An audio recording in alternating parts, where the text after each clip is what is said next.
சேலத்தில் கிங்டம் படத்தை திரையிட தியேட்டரை முற்றுகையிட்ட நாம் தமிழர் கட்சியினர் போராட்டத்தில் ஈடுபட்டனர். சேலம் சூரமங்கலம் உழவர் சந்தை அருகே உள்ள பிரபல திரையரங்கில் விஜய் தேவரகொண்டாவின் கிங்டம் படம் திரையிடப்பட்டது. இதற்கு நாம் தமிழர் கட்சியினர் எதிர்ப்பு தெரிவித்து தியேட்டரை முற்றுகையிட்டு அங்கிருந்து பேனர்களை கிழித்தனர்.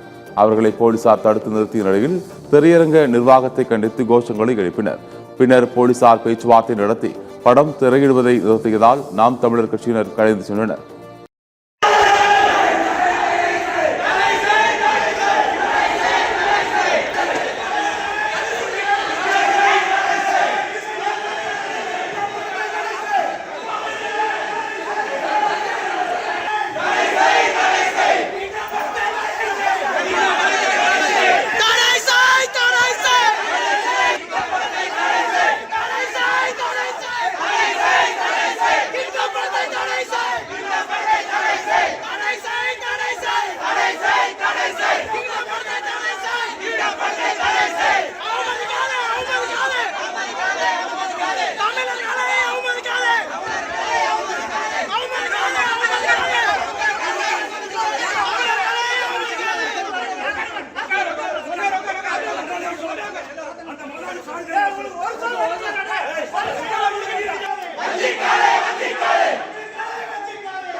ஒரு ஜல்லிக்கட்டு நடத்துறது கூட இல்ல, ஒரு கபடி நடத்த கூட இல்ல, அதுக்கெல்லாம் லாண்ட்ரிஸ் வந்து நாய் பண்ணி தப்பா இந்த படத்தை தடை செய், இழிவுபடுத்தாதே இழிவுபடுத்தாதே இழிவுபடுத்தாதே இழிவுபடுத்தாதே தமிழர்களை வாழத்தை இழிவுபடுத்தாதே இழிவுபடுத்தாதே இருங்க முடிச்ச முடியாது. ஏனா ஒரு போன் பண்ணிடுவோம் பசங்க.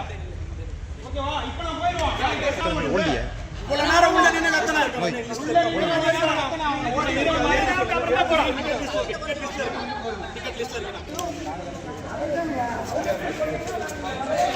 கண்டிக்கின்றோம் கண்டிக்கின்றோம் கண்டிக்கின்றோம் கண்டிக்கின்றோம் இந்த படத்தை கண்டிக்கின்றோம் இந்த படத்தை கண்டிக்கின்றோம்.